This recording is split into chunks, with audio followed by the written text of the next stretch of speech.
ನಮಸ್ಕಾರ, ಶುಭೋದಯ. ಸಂಕಲ್ಪ ಸಿದ್ಧಿ ವಿಶೇಷ ಕಾರ್ಯಕ್ರಮಕ್ಕೆ ತಮ್ಮೆಲ್ಲರಿಗೂ ಆತ್ಮೀಯ ಸ್ವಾಗತ ಹೇಳ್ತಾ ಇರೋದು ನಾನು ಅನುಷಾ. ಇದೇ ಫಸ್ಟ್ ಟೈಮ್ ನಮ್ಮ ಚಾನೆಲ್ ನೋಡ್ತಾ ಇರೋದು ಅಂತಂದರೆ ಈಗಲೇ ಸಬ್ಸ್ಕ್ರೈಬ್ ಮಾಡಿ, ನಮ್ಮ ವೀಡಿಯೋಸ್ನ ಲೈಕ್ ಮಾಡಿ. ನಿಮ್ಮ ಜೀವನದಲ್ಲಿ ಅನೇಕ ರೀತಿಯಾಗಿರುವಂಥ ಸಮಸ್ಯೆಗಳು, ತೊಂದರೆಗಳು, ಕಷ್ಟಗಳು, ಎಲ್ಲೋ ಒಂದು ಕಡೆ ಮದುವೆಗೆ ಪ್ರಯತ್ನ ಪಡ್ತಾ ಇದ್ದೀರಾ, ಮದುವೆ ತುಂಬ ಡಿಲೇ ಆಗ್ತಾ ಇದೆ, ಆರೋಗ್ಯದಲ್ಲಿ ಏರುಪೇರಿನ ಸಮಸ್ಯೆಗಳಿರ್ಬೋದು, ಬಿಸ್ನೆಸ್ ಲಾಸ್ ಆಗ್ತಾ ಇರ್ಬೋದು, ಅಥವಾ ನಿಮ್ಮ ಯಾವುದೇ ರೀತಿಯಾಗಿರುವಂಥ ಕೆಲಸ ಕಾರ್ಯಗಳು ಯಶಸ್ಸು ಕಾಣ್ತಾ ಇಲ್ಲ ಅಂತಂದರೆ ಭಕ್ತಿಯಿಂದ, ಶ್ರದ್ಧೆಯಿಂದ ನೀವು ಅಕ್ಷಯ ವೃಕ್ಷವನ್ನು ಬರ್ಮಾಡ್ಕೊಳ್ಳಿ. ನಿಮ್ಮ ಎಲ್ಲ ಒಂದು ತೊಂದರೆಗಳಿಂದ ಕೂಡ ಅತಿ ಶೀಘ್ರದಲ್ಲಿ ನೀವು ಹೊರಗಡೆ ಬರೋದಕ್ಕೆ ನಿಮಗೆ ಸಹಾಯ ಆಗುತ್ತೆ. ಅದಷ್ಟೇ ಅಲ್ಲದೆ ಗುರುಗಳ ಒಂದು ಮಾರ್ಗದರ್ಶನದಲ್ಲಿ ಮೇ 1ನೇ ತಾರೀಕು ಗುರು ಬದಲಾಗ್ತಾ ಇದೆ. ಆ ಒಂದು ವಿಶೇಷವಾಗಿರುವಂಥ ದಿನ ಸಾಕಷ್ಟು ನಿಮ್ಮ ಒಂದು ಆರೋಗ್ಯ, ಆಯುಷ್ಯ, ಕುಟುಂಬದ ಅಭಿವೃದ್ಧಿಗಾಗಿ ಐಶ್ವರ್ಯ ಮಹಾಲಕ್ಷ್ಮಿ ಹೋಮ, ಸುದರ್ಶನ ಹೋಮ, ಜೊತೆಗೆ ನಿಮಗೆ ಮಂತ್ರದ ಉಪದೇಶವನ್ನು ಕೂಡ ಗುರುಗಳು ನೀಡ್ತಾರೆ. ಈ ಒಂದು ಕಾರ್ಯಕ್ರಮದಲ್ಲಿ ನೀವು ಕೂಡ ಪಾಲ್ಗೊಳ್ಬೇಕು ಅಂತಂದರೆ ಸ್ಕ್ರೀನ್ ಮೇಲೆ ನಿಮಗೆ ಸಂಖ್ಯೆಗಳು ಬರ್ತಾ ಇದೆ, ಕರೆ ಮಾಡಿ ಇದ್ರ ಬಗ್ಗೆ ಹೆಚ್ಚಿನ ಮಾಹಿತಿಯನ್ನು ಪಡೆದುಕೊಳ್ಬೋದು, ಹೆಸರುಗಳನ್ನು ನೀವು ನೋಂದಾಯಿಸ್ಕೊಳ್ಬಹುದು.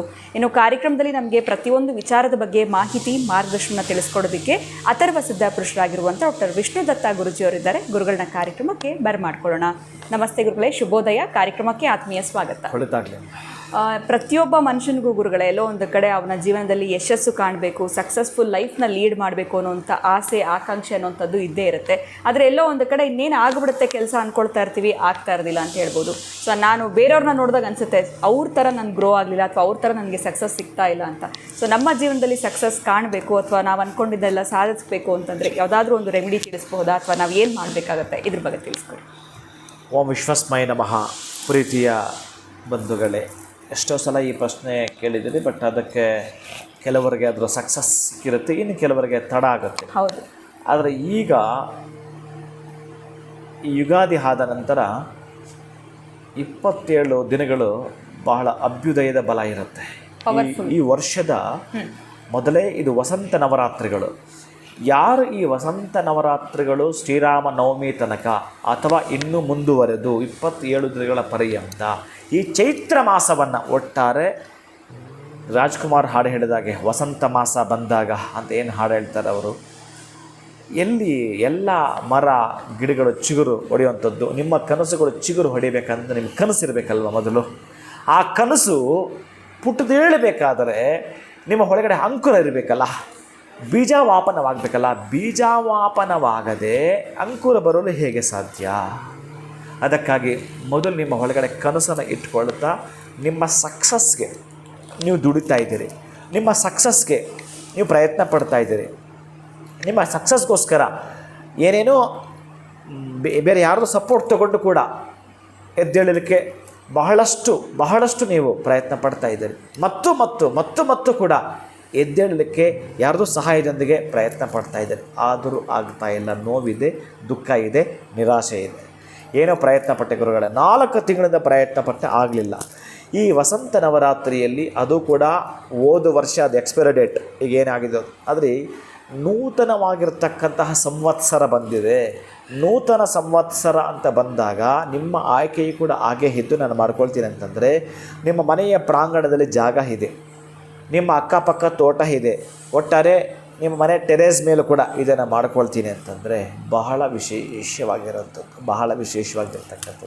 ಅದಕ್ಕೆ ಕೆಲವೊಂದು ವಸ್ತುಗಳಿಲ್ಲದೆ ಕೆಲವರಿಗೆ ಸಕ್ಸಸ್ ಆಗಲಿಕ್ಕೆ ಅವಕಾಶವೇ ಇರಲ್ಲ. ಸಣ್ಣದೊಂದು ಅವಕಾಶ ಮಿಸ್ ಆದರೆ ಹೋಯಿತು. ಯಾರೋ ಒಬ್ಬ ದೊಡ್ಡ ಮಟ್ಟದ ಚೆಕ್ ಕೊಡ್ತೀನಿ ಅಂತಿದ್ದೆ ಇವತ್ತು, ಯಾವುದೋ ಒಂದು ವ್ಯಾವಹಾರಿಕವಾಗಿ ಅದು ಬಂದರೆ ನಿಮ್ಮ life well and good settled. But ಅದು ಮಿಸ್ ಆಯಿತು, ಎಷ್ಟು ಕಷ್ಟ ಇದೆ. ಹಾಗೆಯೇ ಅದಾಗಬಾರದು. ನಮ್ಮ ಲೈಫಲ್ಲಿ, ನಮ್ಮ ಒಂದು ಜೀವಿತ ಕಾಲದಲ್ಲಿ ಯಾವುದೇ ಕಾರಣಕ್ಕೂ, ಯಾವ ಜೀವಂತ ಕಾಲದಲ್ಲಿ ಕೂಡ ನಮಗದು ನಡೆಯಬಾರದು ಅನ್ನೋದೇ ಆದರೆ ದೇದೀಪ್ಯಮಾನವಾಗಿ ನಾವು ಹಂತುಕೊಂಡ ಕೆಲಸಗಳು ನಮಗೆ ಪ್ರಯತ್ನಪೂರ್ವಕವಾಗಿ ನಮಗೆ ಆಗಲೇಬೇಕು, ಕೈ ಹಿಡಿಯಲೇಬೇಕು ಅಂತಕ್ಕಂತಹದ್ದು ಮನಸ್ಸು ನಿಮ್ಮಲ್ಲಿ ಆಹ್ಲಾದವಾಗಿದೆ ಅಂತಂದರೆ, ಆನಂದವಾಗಿದೆ ಅಂತಂದರೆ, ಅಂತಹ ಪ್ರಹ್ಲಾದ ಪರೀಕ್ಷೆ ನಿಮಗೆ ಒಡ್ಡಿದೆ. ಆದರೆ ನಿಮ್ಮ ಜೀವನ, ಪ್ರಹ್ಲಾದನಿಗೆ ಎಷ್ಟು ಪರೀಕ್ಷೆ ಬಂತು ಪರೀಕ್ಷೆಗಳು ಅವನಿಗೆ? ಭಗವಂತನ ಬಿಟ್ಟನವಾ ಅಂಥ ಪ್ರಹ್ಲಾದ ಪರೀಕ್ಷೆಗಳು ನಿಮಗೆ ಬಂದರೂ ಕೂಡ ನೀವು ಎದ್ದೇಳಲಿಕ್ಕೆ ಸಾಧ್ಯವಿದೆ. ಅದು ಏನು ಅಂತಂದರೆ ಭಾಳ ಪ್ರಮುಖವಾಗಿರತಕ್ಕಂತಹದ್ದು. ಅದಕ್ಕೆ ನಾನು ಹೇಳಿದ್ದು, ಈ ದಿನಗಳಲ್ಲಿ ನಿಮಗೆ ಜಾಗ ಇತ್ತು ಅಂತಂದರೆ ನೀವು ವಿಶೇಷವಾಗಿರ್ತಕ್ಕಂತಹದ್ದು ಮಂತ್ರ ಪುರಸ್ಕಾರ ಏನೇ ಮಾಡಿದ್ರು ಕೂಡ, ಯಾವುದು ಮಾಡಿದ್ರು ಕೂಡ ಅದು ಇಲ್ಲದೆ ಪೂಜೆನೇ ಸಮಾಪ್ತಿ ಆಗೋದಿಲ್ಲ, ಅದಿಲ್ಲದೆ ಪೂಜೆ ಕಂಪ್ಲೀಟ್ ಆಗೋದಿಲ್ಲ.